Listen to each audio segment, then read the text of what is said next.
All right, what's up, my brothers? This is just going to be a quick video, a little bit of an update on Spyder RS ownership and the absolute nonsense you have to go through with this kind of a car and the experience that I've been having anyway. I mean, this is my second Porsche. For the most part, they're great cars. They drive fantastic. They're engineered very well. They're fast, reasonably comfortable, and I've been told generally reliable, but that's not been my experience so far. So far, I would say this is on par with my McLaren 720 as far as dealer visits. As I'm recording it today, I think it's December 2nd, and it is currently -3 degrees out. I'm in the Greater Toronto area. About an hour north of me, they got 3 feet of snow the other day in Muskoka. So, you know, here I am. I had to take the car out of storage because I got an email from Porsche basically saying, don't drive your car. You're essentially in grave danger. There was also some articles. I have my editor put those all up on the screen so you can have a look at them as well. But there's a recall on center locks for these cars. Apparently, that you can have a devastating failure is, you know, what I understand from reading them. So I contacted the dealer. They didn't reach out to me. I said, hey, you know, I got this notice. You know, what's your plan on dealing with it? If you order the parts,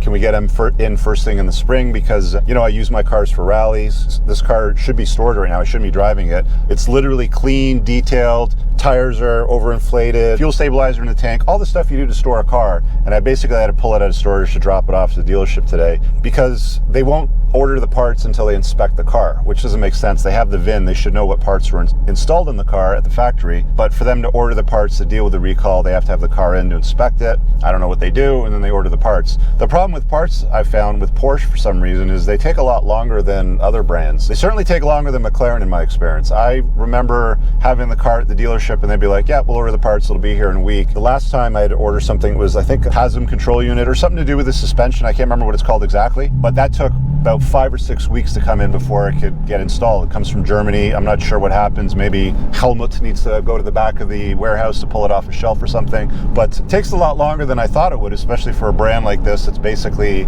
Volkswagen Audi group. You know, a lot of the parts I'm sure work across the different vehicles and brands, but yeah, not the best experience. I shouldn't be needing to do this, but I have to do it because if I leave the car in storage, I may be without it for a rally early spring when we go out in April, and I don't want to be like, oh, I've brought the car in, part's going to take a while, and it shows up, you know, 4, 5, 6 weeks later. Who the heck knows? So I'm getting it done now. So it's going to take a visit now, then they have to order the part. Hopefully they can order the part and just put it in, maybe, or just leave the part on the shelf and put it in when it comes. But not a convenient process if you're asking me. Like, I remember a few times with McLaren, they'd be like, oh, the car's due for service. We're going to send over the enclosed flatbed to pick it up. And I said to the dealer, you know, because this car costs as much as a McLaren, really. And I said, you know, do you guys operate like, you know, McLaren, where you can send a flatbed up to pick up the car and deal with the servicing sort of thing? And it's like, no, it's not an option, which is something that I had. I don't know if that was McLaren itself or if it was the dealership as a little bit perk for the owners, but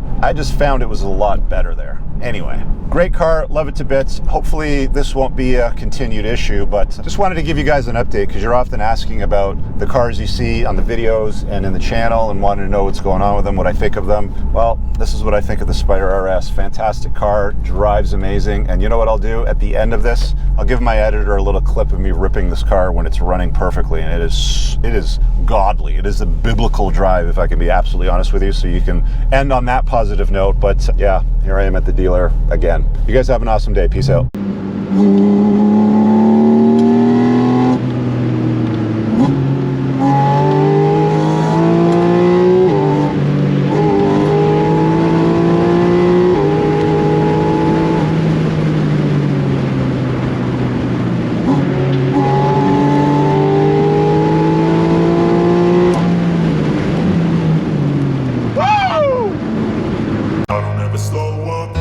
Take shit, I got no love for the fakeness. If you wanna play tough and wanna hate this, I'll always show up.